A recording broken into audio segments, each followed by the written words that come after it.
Hello everyone, welcome back in the online class of chemistry of class 6th.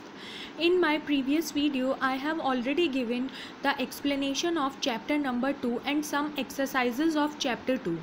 So today I will give you the long question answers of chapter 2 and then I will give you the test paper of chapter 1. Because chapter 1 will come in the unit test only, so I will give the test paper of chapter 1 only.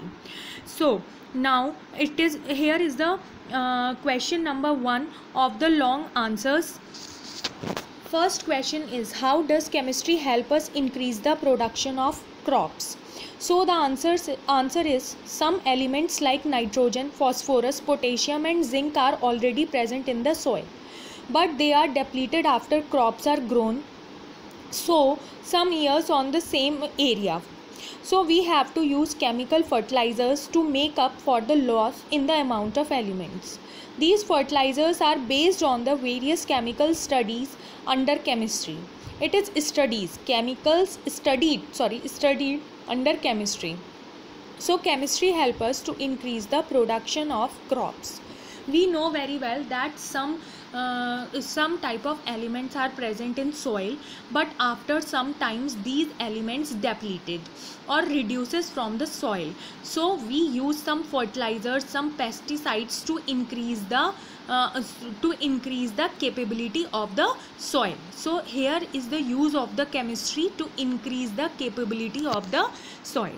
Then the question number 2 is, write a short note on food preservatives. What is a preservative? A preservative improves the keeping property of a food. It means it keeps the food unspoiled for a longer period. There are two types of preservatives. First, antimicrobes. They stop the growth of any microorganism, bacteria and fungi in the food. For example, sodium benzoate, sodium sorbate. And the B, antioxidants. They stop the reaction of the food with oxygen which is present in air. For example, ascorbic acid. So preservative keeps the food preserved for the long time. Two types of preservatives are there. One can stop the growth of microorganism and the other one can stop the reaction of the food with the oxygen. So these are the preservatives. Then the question number 3 is, how are medicines generally classified? Give example of each type. So medicines are classified into different types according to their use. Some common types are as follows. This table you can draw into your notebook. This table you can draw in your notebook on the blank page. You can draw this table on the blank page of your copy. So first, antipyretic, bringing down fever, paracetamol. Analgesic, relieving pain. Antimalarial, curing malaria, quinine. Anti-allergic, preventing reaction from cold, dust and smoke, cetirizine. And the another one, antibiotic, curing infections and also microorganism causing diseases, that is chloromycetin. So you can draw this from your book also. It is given in your book also. Now question number 4, how are soaps produced? What are glycerin soaps? The answer is, soaps are obtained when oils and fats are heated with caustic soda. The sodium salt of the fatty acids are formed and glycerin is set free. The process is called saponification. But if the glycerin may not be separated from the soap, then it is called glycerin soap. It is more expensive than ordinary soap. Then question number 5, how are fibers classified? Give examples of each type. So the answer is, there are broadly two kinds of fibers that are, I already told you in the previous video that there are two types of fibers, natural fibers and synthetic fibers. Natural fibers are of two types. First, plant fiber, example cotton. Second, animal fiber, example wool and silk. B, synthetic fibers. These are of two types. First, semi-synthetic fibers, viscose rayon, and second, purely synthetic fibers, polyesters. Then the question number 6 is, how is cotton cultivated and converted into cloth? So the answer is, cotton is cultivated in black soil and in a warm climate. It is planted in early spring. In about 2 months, white or yellowish flowers come up, slowly turning pink to red. After 3 days, petals fall off, leaving behind a green seed-like structure called bole.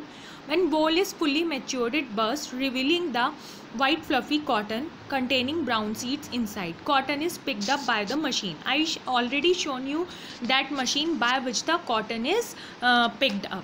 So cotton is picked up by the machine. Now the question number 6. Question number 7. Describe how silk is produced. So the answer is silk is obtained from silkworm. The female moth lays about 200 to 500 eggs and dies. The eggs are preserved. The worms come out when the eggs hatch. They are fed on mulberry leaves. Then the worms made a protective covering called cocoons. Then the cocoon is kept in hot air so that the moth inside it is killed.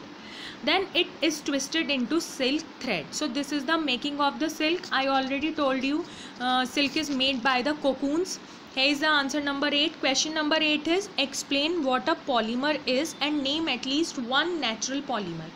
So answer is a polymer is a giant molecule formed by the end-to-end joining of small parts or units called monomers. Starch is the naturally found polymers, and you have to draw figure number 2.17.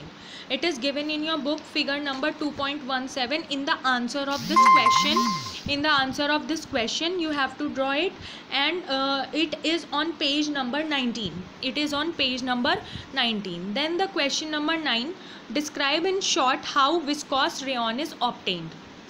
Answer is cellulose is dissolved in a mixture of sodium hydroxide and carbon disulfide. A viscous liquid is obtained. Viscose is forced through spinnerets into an acid bath, and the filaments of viscose rayon are obtained. This is the answer number 9, and you have to draw the figure number 2.18 in the answer of this question, and this figure number is on page number 20.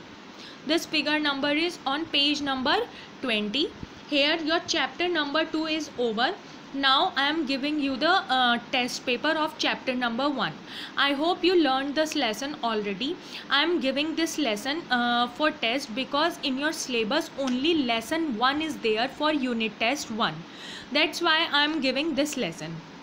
So the test paper of chapter 1 is fill in the blanks.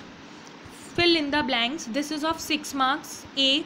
Mendeleev dash the elements. B. Alchemist could not change dash metals into gold. C. A substance changes in a dash change. Then the next is write true and false. A substance is transformed after a chemical change. True or false? Then second, Priestley gave a atomic theory. True or false? Then the next is question number 3. Choose the correct option. It is also of 4 marks. Which of the following is a physical change? The cooking of food, the digestion of food, the formation of water vapor, the growth of a plant. B. Who is considered to be the father of modern chemistry? Option is first Mendeleev, second Dalton, Lavoisier, and the fourth one is Priestley. Then the next question is question number 4. Answer the following question, 3 each marks. How did Lavoisier disprove the Greek theory of elements? And B. What was the aim of alchemists? Did they succeed? Discuss. So you have to do this question paper under the guidance of your parents. Be honest when you are doing this question paper, and do this question paper in your rough copy. 40 minutes and or 30 minutes are enough to do this question paper. So do this question paper with the help or under the guidance of your parents. Till then, thank you.